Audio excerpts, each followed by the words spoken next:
আপনারা এইভাবে একটি কেচি নেবেন। কেচি নেওয়ার পরে আপনার এখানে দেখুন এই এতটুকু কাটবেন, এই দুনো পাশের ফলকগুলো কাটবেন।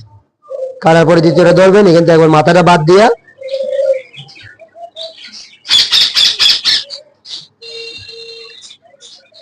কাটবেন।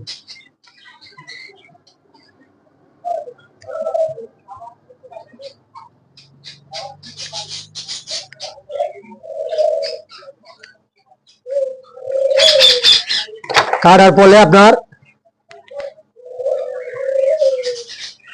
এই যে পাশের এখানে যে কাটছেন, কাটার পরে সেখানে ফলকগুলো ঝাড় হয়ে গেছে। ঝাড় যাওয়ার কারণে সে বাতাসটা আর ধরতে পারবে না, তারপরে সে উঠতে পারবে না।